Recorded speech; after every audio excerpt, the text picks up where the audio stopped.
Buenos días, buenas tardes, bienvenidos y bienvenidas a todas. Esta es la clase número 4 del módulo general. Mi nombre es Carla, ya nos hemos ido conociendo. Soy profesora de Educación Física y licenciada, y bueno, trabajo en el Instituto de Formación Docente de Sierra Grande. Y bueno, nos encontramos haciendo este módulo general sobre ESI en pandemia.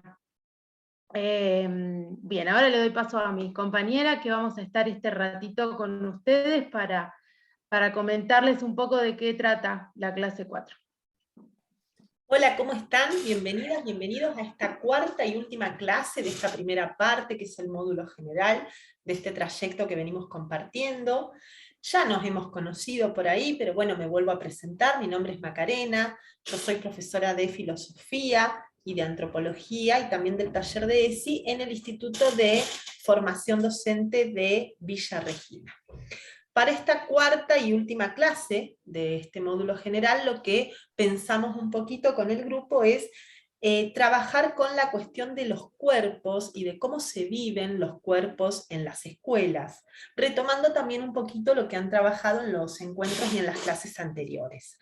Los objetivos, los propósitos que nos hemos planteado en este recorrido es problematizar los usos del cuerpo en el sistema educativo argentino, y también historizar cómo ha surgido esta heteronormatividad que se ha reproducido históricamente en las escuelas, y cómo en la actualidad se ha resignificado y si se siguen reproduciendo o no estos parámetros.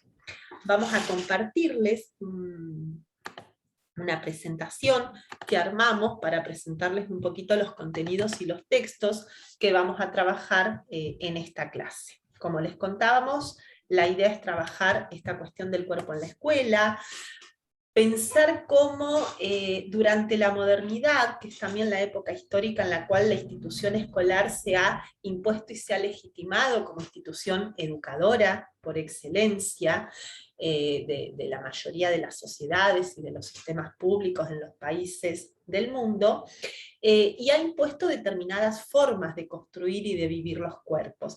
Para eso van a trabajar con un texto de Pablo Jaragroski, que tienen ahí la fotito de la tapa, de la primera hoja del texto que van a tener que leer y trabajar para esta clase, y en el cual un poquito nos vamos a guiar con Carla para pensar en esta presentación que les estamos mostrando. Lo primero que tenemos que decir, o lo primero que tenemos que pensar con respecto a los cuerpos, es que generalmente, históricamente, el cuerpo ha sido pensado como algo que no tiene que ver con la historia, que no tiene que ver con lo social, que no tiene que ver con lo político, sino que tiene que ver solamente con lo biológico, solamente con la naturaleza.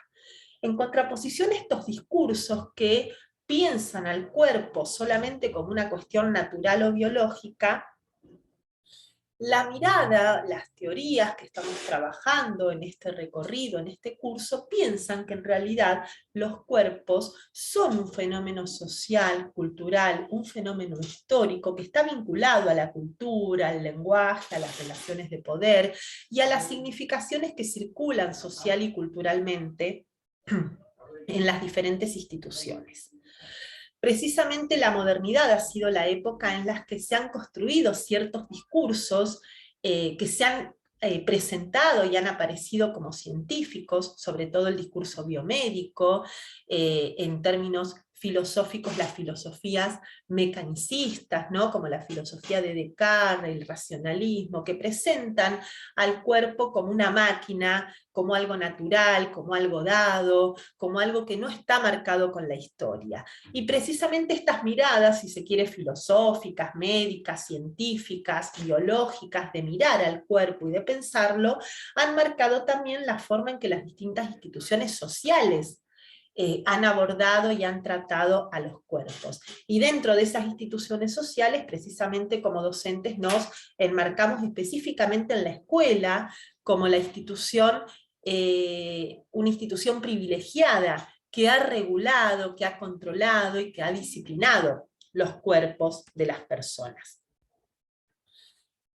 En general se ha pensado que la escuela, que el cuerpo ocupa, si se quiere, un lugar secundario, o un lugar, me estoy corriendo un poquito para que puedan leer, ahí está, se puede leer mejor.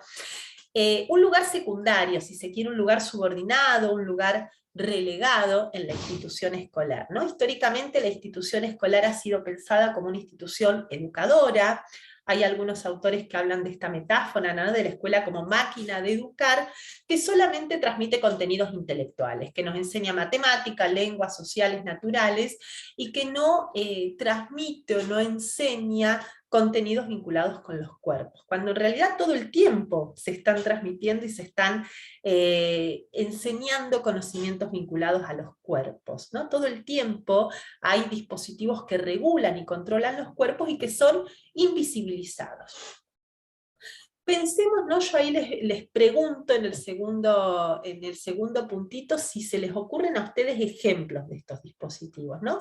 Pensemos desde que entramos en la escuela lo primero que hacemos, ¿no? Formar una fila, en general en esa fila los varones van en un lugar y las mujeres van en el otro, esa fila sigue un orden predeterminado, cada estudiante tiene su lugar en la fila, en general ese lugar, por lo menos cuando yo iba a la escuela, estaba determinado por la altura, ¿no? Siempre las personas más bajitas iban primeras en la fila, las personas más altas quedaban al final. Había que hacer silencio, al entrar al aula ocurría lo mismo, el banco de cada estudiante era un lugar fijo, un lugar inamovible, ¿no? Todos estos dispositivos que están todo el tiempo vigilando y controlando los cuerpos, y cómo está históricamente esta regulación corporal ha tenido que ver también, plantea el texto de Jaragroski, con una regulación que es también moral y sexual, ¿no? Esta regulación del cuerpo tiene que ver también con cómo vivimos, qué tipo de personas somos y cómo vivimos nuestras sexualidades, ¿no? Pensemos en cómo la escuela nos pide que nos paremos derechos, cómo nos pide que nos sentemos, cómo supuestamente las señoritas no nos podemos parar o sentar de determinadas maneras, porque si mostramos nuestro cuerpo de ciertas maneras, eso habla mal, ¿no?, de cómo una señorita vive su sexualidad o pone en duda la moralidad, ¿no? Todos estos dispositivos han circulado históricamente en la escuela y quizás han circulado como parte del currículum oculto, como parte de algo que se ha invisibilizado, ¿no? Y además pensemos también en cómo se han diferenciado claramente los lugares que ocupamos y los dispositivos de control de los cuerpos de los estudiantes y de las y los docentes, ¿no?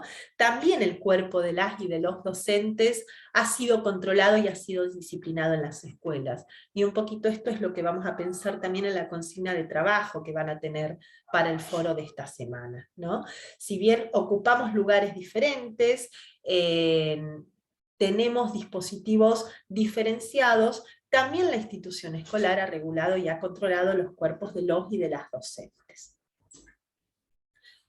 Pensando un poquito ahora específicamente en la escuela argentina y en la historia de la institución escolar en nuestro país en particular, tenemos que pensar también cómo en la escuela de nuestro país los cuerpos han sido, si se quiere, regulados y disciplinados de la mano con todo un proceso de construcción de la supuesta identidad nacional, que acá también las invito y los invito a repensar los contenidos que han trabajado en algunos encuentros anteriores, sobre todo vinculados a la colonialidad, ¿no? Cómo la escuela ha transmitido una supuesta identidad nacional que es única, que es homogénea, que tiene que ver con un modelo de identidad cultural, si se quiere, proveniente de Europa, en donde operan ideales vinculados a la blanquitud, ¿no?, a la blanquedad como un ideal de identidad nacional, y que precisamente niega otras prácticas identitarias, otras prácticas culturales, y aquí tenemos que pensar en cómo históricamente la escuela argentina ha impuesto una identidad nacional vinculada con determinada historia nacional, con determinados símbolos patrios, con determinados ideales, que han negado las prácticas identitarias y culturales de pueblos originarios, de determinados grupos migrantes, y por supuesto esto atravesado también por cuestiones de género, ¿no? Retomando un poco los aportes de Michel Foucault, el texto de Jaradrosky habla de algunos instrumentos de regulación de los tiempos y los espacios escolares, ¿no? Pensemos cómo en la escuela se imponen estos instrumentos. El texto habla de la vigilancia jerárquica, la sanción normalizadora y el examen, ¿no? Esta vigilancia jerárquica que tiene que ver con pensar dispositivos que le permitan a las personas que ejercen el poder vigilar, ver sin ser vistos, ¿no? Pensemos en esta disposición clásica de los bancos en donde los estudiantes se ubican una detrás del otro, entonces yo veo solo la cabeza de la persona que tengo adelante, pero la docente o el docente que circula en el aula puede tener una visión panorámica de todo lo que ocurre, ¿no? También esta sanción normalizadora, estos dispositivos en donde se diferencia lo que es normal de lo que no lo es. La escuela es una institución en donde todo el tiempo se están evaluando y se están determinando cuáles son las conductas, cuáles son los saberes, cuáles son las prácticas consideradas normales y cuáles se salen de esa normalidad. Y por último, el examen como un instrumento que combina los otros dos, ¿no? En el examen se combina la vigilancia jerárquica y la sanción normalizadora, y se nos ubica a las personas en una determinada escala, en una determinada jerarquía, en donde se permite determinar, ¿no?, quiénes somos normales de quiénes no lo somos, digamos. Esta es un poco la idea. La escuela históricamente ha manifestado, dice el texto, una obsesión por las posiciones corporales. Volvamos a los ejemplos de recién, ¿no? Todo el mundo vestido igual, todo el mundo con guardapolvo blanco, todo el mundo parado derecho, todo el mundo en silencio, todo el mundo ocupando lugares fijos, ¿no? Entonces hay determinados dispositivos que se ejercen, que manifiestan esta obsesión y que, como decíamos hace un ratito, forman parte de este currículum oculto del que mucho no se habla en la escuela. Y todas estas conductas o todas estas prácticas no son casuales, digamos, la escuela las pone en marcha porque, como decíamos al principio, también hay determinados discursos científicos, sobre todo vinculados con la medicina y con la higiene, que legitiman este poder sobre los cuerpos que se ejerce en las escuelas, este biopoder en términos de Foucault, ¿no? Se naturalizan, dice el texto, determinadas prácticas corporales que están atravesadas, decíamos recién, por las clases sociales, las etnias, el género, y que imponen, ¿no?, esta heteronormatividad, esta suposición de que todas las personas que habitamos las escuelas vivimos nuestra sexualidad de maneras únicas, de maneras unidireccionales, y somos todos, digamos, todas las personas heterosexuales, y nos identificamos total y absolutamente con el género que nos fue asignado al nacer. Bueno, le cedo la palabra ahora a Carla para que continúe. Bueno, nada, quedó bastante claro, muy entendible el concepto de heteronormatividad. Cuando entramos a una escuela, nosotros vemos, y es muy tangible, determinar o ver los modos de ser. La escuela reproduce. Hay una categoría que establece Pierre Bourdieu, que es la escuela reproductora. Reproductora del capital cultural, reproductora del capital social, reproductora de clases. ¿Para qué traigo este concepto acá? Porque la escuela en sí, las instituciones en general, reproducen los modos de ser y los modos de habitar los cuerpos y los modos de parecer también. Aquellos que hemos transitado varias veces una escuela podemos determinar solamente a simple vista quién es el directivo, quién es el secretario, quiénes son los docentes, quién es el de educación física, quién es el de música, porque existen, quiénes son los estudiantes, ¿no? Porque existen estos modos de ser y de parecer que son de manera jerárquica habitados en las escuelas. El cuerpo femenino y el cuerpo masculino habita la escuela, transita la escuela de todos los días. Cuando pienso en hablar de los cuerpos femeninos y masculinos, puntualmente me voy en esta parte a hablar de aquellos lugares donde el cuerpo es habitado o es transitado desde las prácticas corporales. Pablo Jodorowsky, en uno de sus artículos, dice que todo el tiempo la escuela está plagada de rituales escolares. Y esos rituales escolares no son ni más ni menos que rituales corporales, porque todo el tiempo nosotros nos estamos relacionando por medio del cuerpo. Como ya lo dijo antes Macarena, la escuela ha estado plagada de una concepción de cuerpo biológica, una concepción de cuerpo solamente fisiológica, como un instrumento. Y deja de lado esto de que el cuerpo es habitado, o el cuerpo es exteriorizado desde la dimensión social, desde la dimensión cultural, desde la dimensión religiosa, desde la dimensión ética. Entonces, dejamos de ver mucho tiempo en la escuela el cuerpo como una construcción. Teníamos el cuerpo como algo acabado, algo que era lo que es y no otra cosa, en vez de pensar en un cuerpo, en una continua construcción. Bien, todo esto lo hago para llegar a pensar en las prácticas corporales, la cantidad de prácticas corporales que están en las escuelas de todos los días.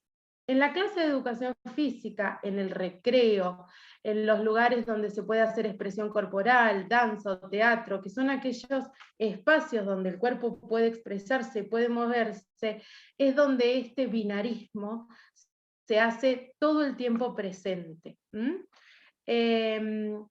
Esta lógica binaria dice que es imponer las formas dominantes únicas de ser varón y mujer, y negar y dejar afuera a los diferentes, a los que no entran en la categoría ni de varón ni de mujer. Cuando hablamos de sexo y de género, ustedes ya lo deben haber visto en las clases anteriores, podemos hacer la primera diferenciación más rápida y más fácil, hablando de que sexo es justamente lo biológico, lo asignado y lo predeterminado al nacer, y el género podría ser una elección, una percepción, algo mucho más elegido, por así decir. Cuando hablamos de este binarismo, lo vemos plagado todo el tiempo en las escuelas, desde el patio de los recreos, desde la clase de educación física, la fila, como decía Macarena. Puntualmente, en la clase de educación física se plantean las clases mixtas. Las clases mixtas determina el diseño curricular que deberían estar juntos los varones y las nenas. Pero hay una diferenciación muy importante que hace Jodorowsky, que dice que lo mixto no necesariamente es coeducativo, porque algo mixto, una clase mixta, estaríamos compartiendo el mismo espacio, varones y mujeres, pero no necesariamente estaríamos atendiendo las diferencias y atendiendo a todas las posibilidades, ¿sí? Por último, para terminar con esta, dice, en la escuela aprendemos a ser mujeres o varones, y esto está determinado completamente. Vamos a un caso puntual de una situación real de cualquier escuela. El patio de los recreos. Hay un lugar que es para que jueguen los varones a la pelota. Y en ese lugar las nenas no están aceptadas. Si están aceptadas es porque ellas mismas reclaman ese espacio como propio. Pero ese espacio no les es propio dado de antemano, pensando en que cualquier persona que quiera jugar al fútbol y compartir ese recreo puede ir y jugar. Las nenas que van y juegan al fútbol reclamaron ese espacio y de alguna manera fueron aceptadas. O sea, ellas tuvieron una lucha para entrar y pertenecer en ese espacio. ¿Se entiende lo que digo? Muchas veces vemos el patio de los varones jugando al fútbol, algunas niñas también, y las conductas de las nenas es caminar alrededor del patio, saltar a la soga, sentarse y charlar, andar en grupitos, y vemos que esas conductas están completamente legitimadas desde la escuela, y legitimadas desde los y las docentes, ¿sí? ¿Podemos pasar, Maca, a la siguiente? Bien, haciendo un poco de interpelación y preguntándonos a nosotros y a nosotras mismas, tendríamos que pensar hoy por hoy cuáles de todas las prácticas corporales de disciplinamiento continúan existiendo en la escuela. Hay muchas de ellas que ya, por suerte, no, pero muchas de ellas que sí siguen existiendo en cuanto al disciplinamiento corporal en las escuelas. Yo diría que hoy por hoy este disciplinamiento es muy ambiguo. ¿Por qué uso la palabra ambiguo?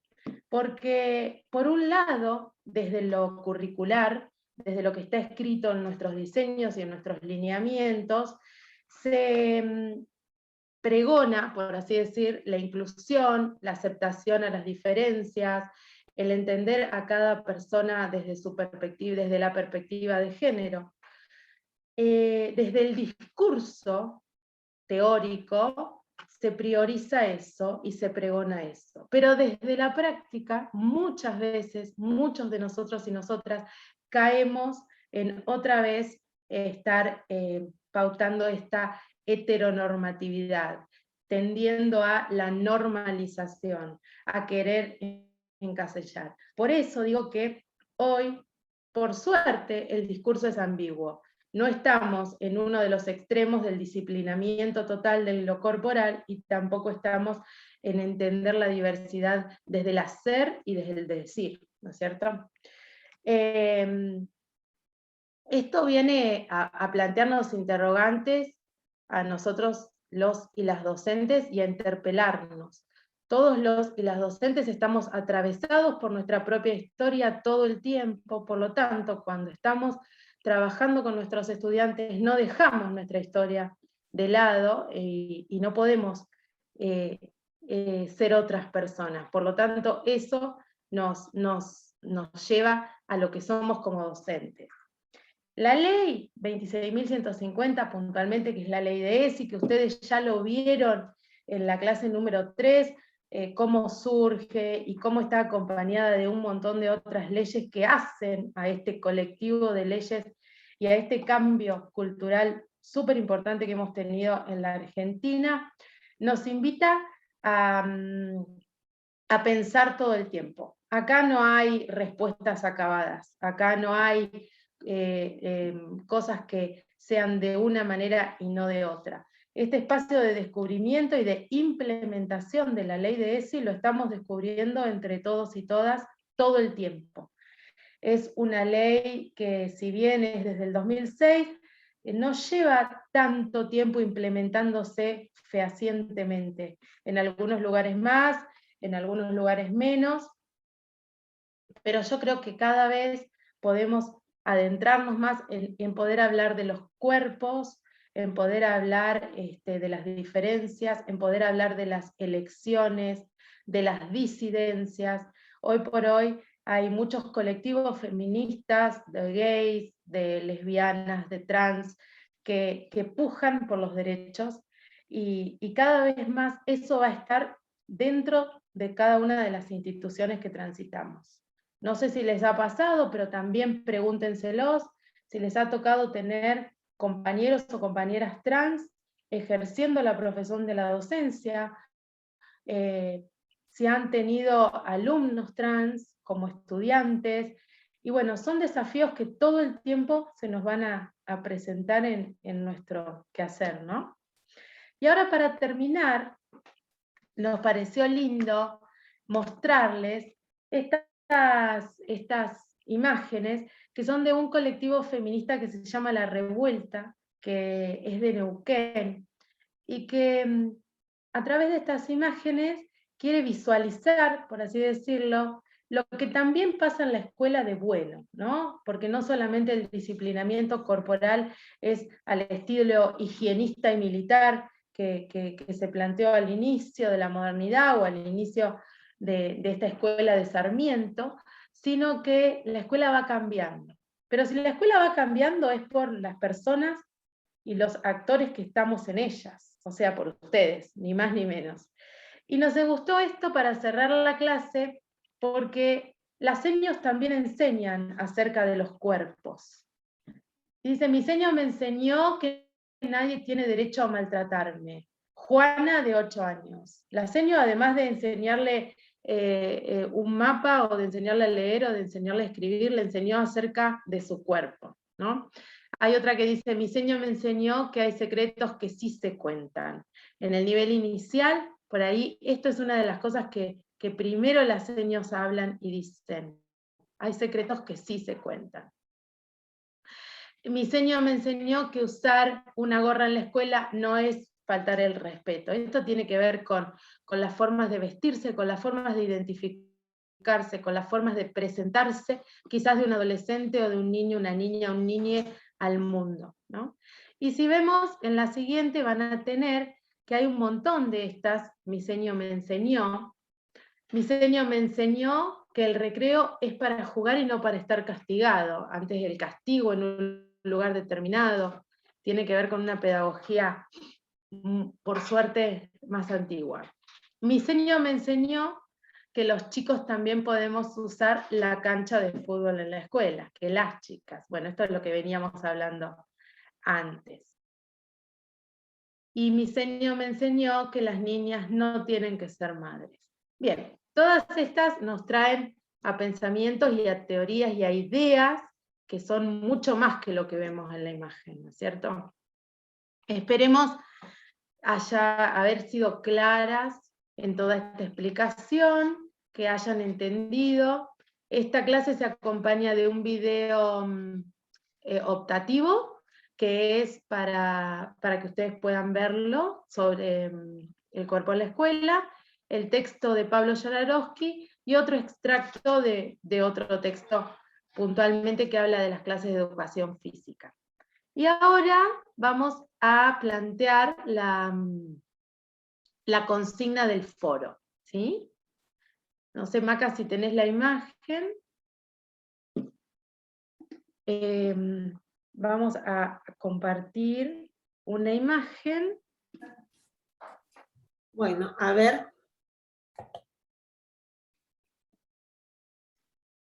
Ahí va. Yo les voy a ir leyendo cuando aparezca la imagen. Ahí se ve. Ay, agrandámela porque no la leo yo. Capaz la vas a tener que leer vos, Maca, sí, que la tenés más cerquita. No, quedó fea la... Uy, no te puedo creer. Acá. No se desvirtúa la letra cuando la hacemos. Se desvirtúa. Bueno, les contamos un poquito de qué se trata, y después cuando en el foro la van a poder leer. ¿Les cuento, Carla?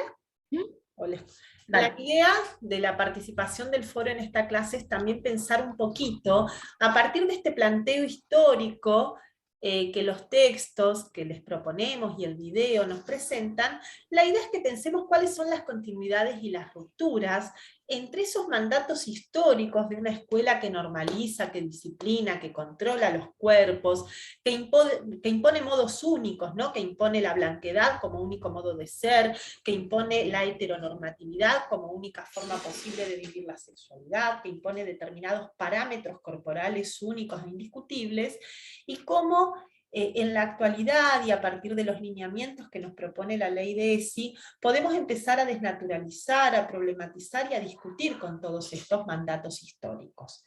Ustedes tienen para compartir en el foro un documento histórico que es un contrato de maestras del año 1923, que probablemente conocen. En ese contrato hay una serie de pautas que se le piden a la maestra acerca de cómo se tiene que vestir, qué tiene que hacer, a qué hora se puede levantar, qué tiene que hacer en la calle, ¿no? Toda esta regulación sexual y moral que se impone al cuerpo de la maestra en 1923. Y la idea del foro es que empecemos a pensar en un nuevo contrato de maestras, ya no para el año 1923, sino para el año 2021, ¿no? Entonces que pensemos colectivamente, que construyamos un nuevo contrato y que cada una de ustedes, cada uno de ustedes proponga en el foro un nuevo puntito para este nuevo contrato, que nos invite a pensar los cuerpos en las escuelas de una manera diferente a como se ha pensado históricamente y a como lo piensa ese contrato que tienen en el foro. Nada, para agregar que el contrato este de maestras, cuando uno lo lee, tanto tiempo después, 100 años después,